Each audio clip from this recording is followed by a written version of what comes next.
Nous sommes en Bourgogne, là où la notion de délimitation parcellaire de climat a été poussée le plus loin. Les vignerons de Marsanais œuvrent pour dévoiler ce magnifique terroir. Éric Guyard et ses confrères portent le grand projet des premiers crus en passe d'aboutir en 2022. L'appellation Marsanais, on est en plein dedans, au plein centre du village. Une appellation qui est une des plus récentes de la Côte d'Or, puisque on a l'appellation village depuis 87 et avant on était en Bourgogne identifiée. On était avec un Bourgogne Marsanais et en 87, nos parents ont eu déjà une dizaine d'années de dossiers à l'INAO pour pouvoir passer en appellation village sur les trois couleurs. Mais c'est l'appellation à l'heure actuelle sur la côte et tout le monde le dit, même nos grands collègues de grandes appellations à côté le disent. Ils disent si on veut se faire plaisir à l'heure actuelle avec un rapport qualité-prix, il n'y en a pas 50, c'est Marsanais, Centenay. Donc Marsanais, 3 communes, Chenôve, Marsanais, Couché. On va dire il y a un axe de premiers crus, alors plus ou moins dans le coteau, plus ou moins à plat.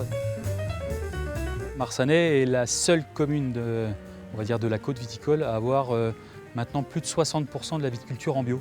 On est une bonne équipe de copains, tous être en bio depuis maintenant entre 15 et 10 ans. Voilà, c'est un peu l'axe où on a tous commencé. Sur le cœur de l'appellation Marsanais, c'est vrai qu'il y a 14 climats. Donc ici, c'est un des plus petits futurs premiers crus parce qu'il y a seulement 5 hectares de ce futur premier cru qui s'appelle la Charme aux Prêtres.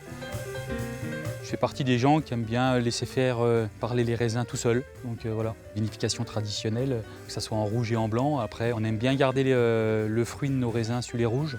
Donc on essaie de rentrer des raisins en intégralité en billes pour arriver à faire des choses pour bien garder la fraîcheur. Sur les blancs, voilà, sur nos chardonnays, avec un élevage traditionnel en fût. Des vendanges jusqu'à la mise en bouteille, on va dire, c'est élevé pendant 1 an en fût. Voilà, avec des bâtonnages en fût et un élevage bois de 25% de fût neuf.